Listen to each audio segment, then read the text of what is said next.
আমরা 4 দিনের প্যারোলে মুক্তি চেয়ে আবেদন করেছিলাম। তো জেলা প্রশাসক মহোদয় আমাদেরকে 12 ঘন্টার আবেদন মঞ্জুর করেন, প্যারোলে মুক্তির আবেদন মঞ্জুর করেন।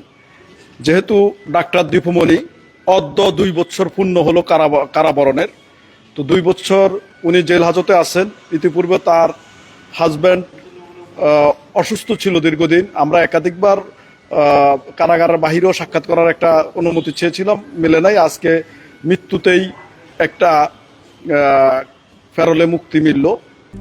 RICL TMX, যুগের পর যুগ স্থাপনা থাকে মজবুত। তো সেটা আমরা চেয়েছি আগামীকালকে 20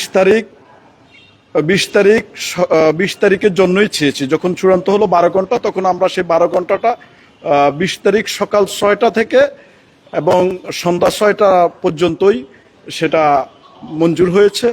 এবং সেটা আগামীকালকে 20 অগাস্ট সকাল 6টা থেকে সন্ধ্যা 6টা পর্যন্তই মঞ্জুর হয়েছে। হ্যাঁ, এখন সেটা সম্পূর্ণ পুলিশ পাহারায় হবে এবং তারা আমাদেরকে কিছু দিয়েছে। সম্পূর্ণ পুলিশ পাহারা হবে সকাল 6টা থেকে 6টা, কারা ফটক থেকে পুলিশ বুঝে নিয়ে এবং এই টাইমের মধ্যে এখানে দিয়ে যাবে। এক আর দ্বিতীয়তে, আপনারা ইতিপূর্বে সারা দেশের মানুষ জানতে চাচ্ছেন যে ওনার জানাজার বিষয়টা, যেটা আমরা ইতিপূর্বে পারিবারিকভাবে সিদ্ধান্ত নিয়েছেন। সেটা হলো ওনার সকালবেলায় ওনার মরদেহ কলাবাগান নিজ বাসভবনে আনা হবে। সেখানে ডাক্তার দীপুমণির সাথে তার প্রথম সাক্ষাৎ, এবং ডাক্তার দীপুমণি সেখানেই মরহুম ব্যারিস্টার তৌফিক নওয়াজ সাহেবের লাশ প্রথম সেখানেই দেখবেন। পরবর্তীতে ব্যারিস্টার তৌফিক নওয়াজের লাশ নিয়ে যাওয়া হবে গুলশান আজাদ মসজিদে। বাদ জোহর ঢাকার গুলশান আজাদ মসজিদে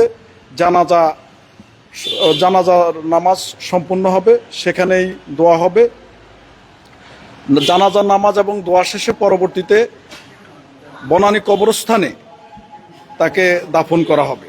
দেখুন, যেটা আমরা পেয়েছি সেটা আইনগতভাবেই পেয়েছি।